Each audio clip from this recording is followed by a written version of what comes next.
ចោតប្រកាន់អនុប្រធានការិយាល័យភូមិបាលខណ្ឌសែនសុខពីបទបើកបរក្នុងស្ថានភាពស្រវឹងបង្កគ្រោះថ្នាក់ចរាចរណ៍បណ្ដាលឲ្យស្លាប់អ្នកដទៃនិងរត់គេចខ្លួនភ្នំពេញតំណាងអัยការអមស្រុកដំបងរាជធានីភ្នំពេញបានសម្រេចចោតប្រកាន់លើឈ្មោះថនវណ្ណារាអនុប្រធានការិយាល័យភូមិបាលខណ្ឌសែនសុខពីបទបើកបរក្នុងស្ថានភាពស្រវឹងបង្កគ្រោះថ្នាក់ចរាចរណ៍បណ្ដាលឲ្យស្លាប់អ្នកដទៃនិងរត់គេចខ្លួនតាមមាត្រា85កថាខណ្ឌទី1និងកថាខណ្ឌទី2ចំណុចខនិងចំណុចខ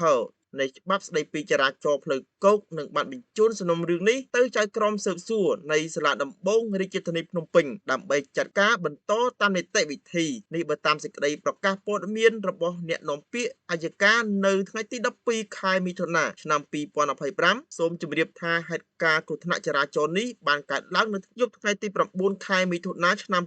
2025រវាងរថយន្ត Long Cruiser ពាក់ស្លាកលេខរដ្ឋ17 20304បុកជាមួយម៉ូតូមួយគ្រឿង Mark Honda Click ពាក់ស្លាកលេខភ្នំពេញ 1LK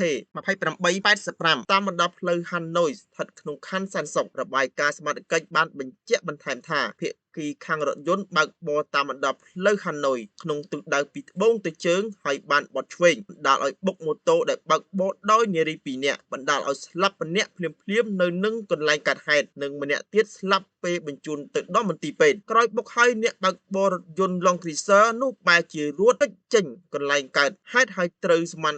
បានសមត្ថកិច្ចដេញឃាត់បាននៅលើផ្លូវ2011ក្នុងសង្កាត់គោកឃ្លាំងខណ្ឌសែនសុខរាជធានីភ្នំពេញពេលឃាត់ខ្លួនបានសមត្ថកិច្ចបានវាស់ជាតិអាល់កុលរកឃើញថាអ្នកបើកបររថយន្តរូបនេះមានកម្រិតជាតិស្រវឹងរហូតទៅដល់